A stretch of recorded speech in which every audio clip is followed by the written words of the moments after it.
Mais que fait ce religieux devant un tableau, une craie à la main?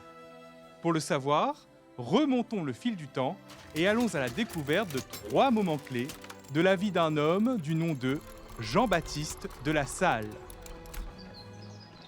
Nous sommes à Reims en 1679. Jean-Baptiste de La Salle, jeune prêtre issu d'une famille aisée, mène une vie tranquille de chanoine. C'est un prêtre qui est au service de la cathédrale. Mais voilà qu'un jour, il croise un homme du nom d'Adrien Niel. Ce dernier lui parle de son projet d'ouvrir une école gratuite pour les petits garçons pauvres. C'est une urgence, car la majorité d'entre eux sont incapables de lire ou d'écrire. Bouleversé, Jean-Baptiste de La Salle décide de l'aider dans sa mission d'alphabétisation. L'année suivante, Jean-Baptiste de La Salle commence à enseigner lui-même dans les classes. Une craie à la main, il transmet et invente de nouvelles méthodes. Lecture en français et non en latin. Discipline plus humaine. Leçons collectives selon le niveau de chacun. Il s'intéresse aussi à la formation des maîtres.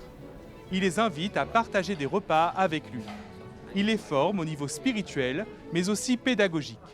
Peu à peu, Jean-Baptiste de La Salle renonce à sa fortune et à sa position de chanoine pour vivre une vie communautaire avec les enseignants. Ce sont là les prémices de la congrégation des frères des écoles chrétiennes qu'il va fonder. Sa mission principale, l'alphabétisation et l'éducation des plus pauvres gratuitement. En 1699, il commence la rédaction d'un manuel pour les maîtres afin de fixer ses méthodes pédagogiques, la conduite des écoles chrétiennes. Pour Jean-Baptiste de La Salle, alphabétiser, ce n'est pas seulement apprendre à lire, c'est donner des clés pour comprendre, pour penser, pour exister.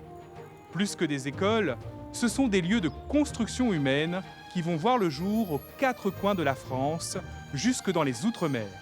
C'est le célèbre réseau lassalien.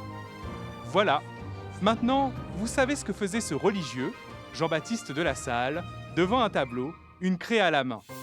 Il alphabétisait les enfants pauvres et on en parle encore aujourd'hui.